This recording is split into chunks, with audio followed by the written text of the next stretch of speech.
Hello and welcome to another episode of Crop Roadshow. In this episode, I'll talk about three soybeans cultivars that have very great historical precedence. We'll start off with OAC Bayfield. OAC Bayfield was bred in the University of Guelph by Dr. Wallace Beresdorf and Dr. Jack Tanner. The initial cross was made between KG60 and Bicentennial, the lineage of which you can see on screen right now. This cultivar has been historically grown for 20 years, and as you can see, it's been used extensively to breed different varieties of soybean, including varieties found in Rajcan College, the University of Guelph itself, various commercial facilities such as Pioneer Hybrid, and other co-op groups in Quebec.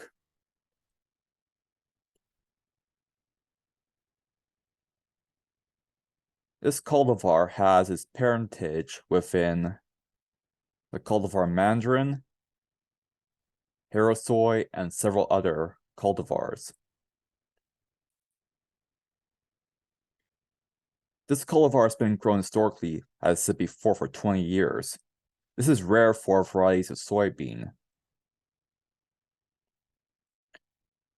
And as such, it won an award by the University of Guelph.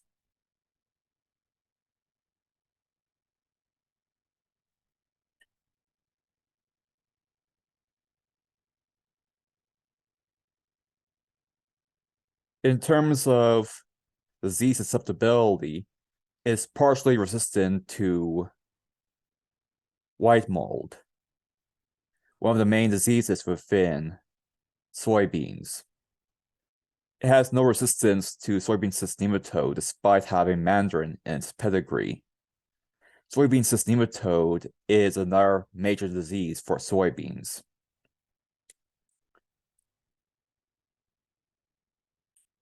And it is caused by an actual nematode, although it's considered a disease, not a pest.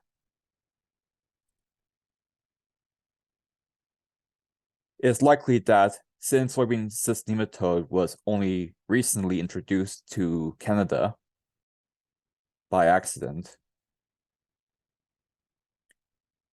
it is likely that breeding efforts to make a variety that's resistant to soybean cyst nematode was not on the cards for anybody because that wasn't an issue at the time. Next, we'll cover one of the cultivars that was used to develop OAC Bayfield, Hero-Soy. But first, we must rank the history. I give it a 3 out of 3 due to its extensive use and its remarkable pedigree as being one of the very few soybeans that is still being grown to this day. Now on to Hero-Soy.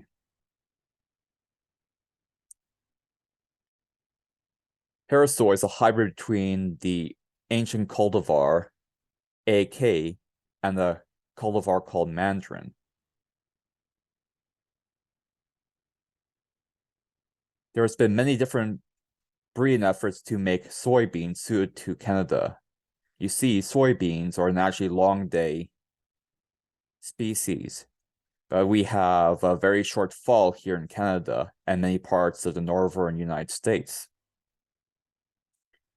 So to breed for short season locations, they have to use different cultivars. Mandarin is one such cultivar that's short season, and I believe AK is another.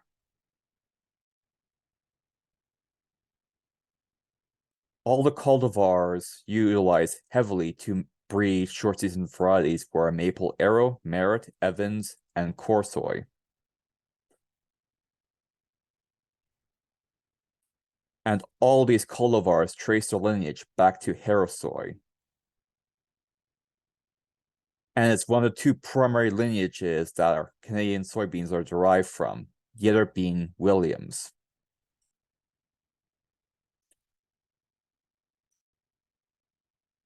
In terms of disease susceptibility, I could not find any information regarding its resistance to other soybean cyst nematode or SCN or white mold. Although it does have mandarin in its lineage, so it could theoretically have such a trait.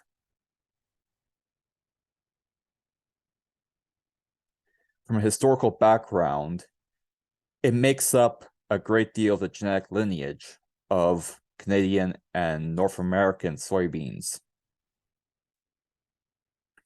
As such, I have to give it a 3 out of 3 just for that colossal impact on Canadian soybean pedigree.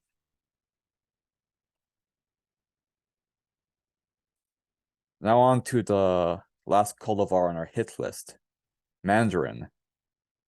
Mandarin, this is the Ottawa variant, is derived from another strain of soybean also called Mandarin.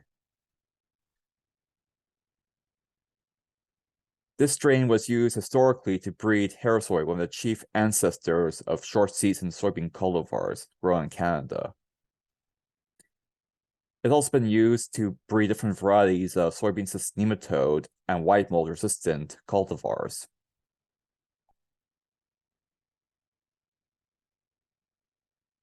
Its early maturing nature has been the main reason why it's been used to breed short-date cultivars. It's this foundation's stock cultivar that allowed for soybean farming in Canada to become an actual thing.